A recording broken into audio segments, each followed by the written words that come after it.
So hello, my name is Fanny Frankel and I'm one of the senior communications interns at the Career Center. How are you? Hi, I'm great. Could you start by introducing yourself and where you work now and a little summary?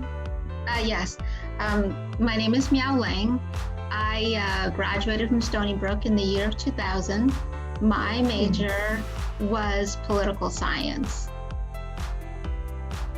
Great. And so we want to go through kind of a list of questions about your experiences and your current employment and any advice you may have for students today, especially at Stony Brook University. So my first question is, if you could go back in time, what would you do differently?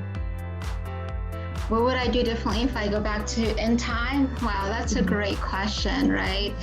to open up with. Well, I would say that all the things that I've experienced in the past, at Stony Brook, made me who I am today. So I don't regret a single thing, whether they were something that were not so pleasant or they were very enjoyable. Obviously, the enjoyable ones I don't regret, but the ones that were not so enjoyable, they offered life experiences and life lessons that I still carry on today. Pivoting a little towards internships. So do you have any advice about getting internships? And do you feel like it helped get a job after graduation? Like, did you do things in the legal department in college that helped you get that position?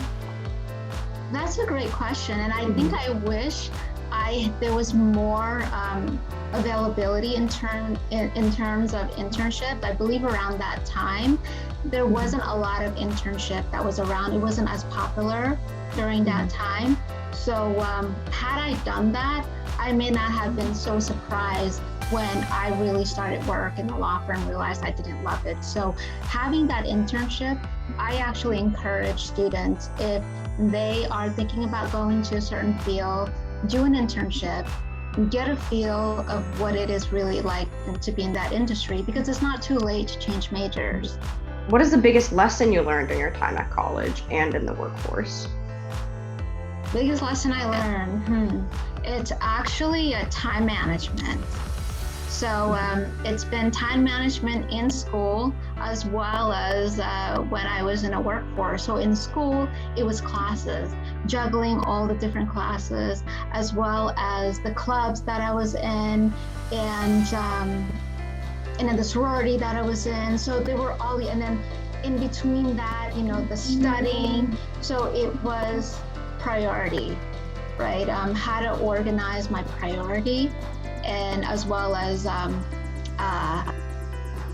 having enough time to also take care of myself, or to have enough sleep, to still eat, to do all the daily things that I do, but yet still also do all the stuff that I want to do. And I remember I had this long to-do list, and I wasn't able to do all of them. And I remember putting a lot of pressure on myself. Oh, I have to check everything off this list. I remember thinking that, and I know I couldn't, because there's just not enough hour in a day. So I learned to start to take away some of the stuff on the list and said, okay, I can do this the next day. It's not a big deal. So again, it was that pressure that I put on myself. The final question we have is, what is your legacy? What do you want to be, remembered as, in terms of what you've done till now?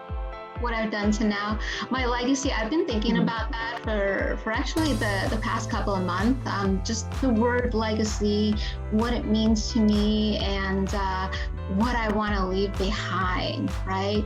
Because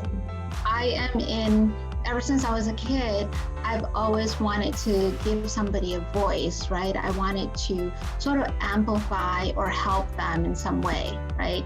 So in terms of where my work is, and I know I've been in that dark phase in my life, there's going to be people that every single one of us, at some point in our lives, we're going to go through a really, really great phase and not great phase, for whatever it is, right? Everybody goes through that. And I want to be able to give them that tool, right? The tool when they're not feeling so great, how to get out of it, even for that 1 minute. So let's say they're feeling super awful for that second, and then what can they do in that 1 second to make themselves feel better? They can call their friends, maybe their friends are not around. Maybe it's like 3 a.m. in the morning and they can't call anybody, or they do try to call somebody and everybody's asleep, nobody picked up. What can they do on their own to feel good? So that is what I want to leave behind. I would feel good leaving behind that, being able to create that and know that people out there who are going through some dark days, that they have something, a small tool, something in their back pocket to make themselves feel better.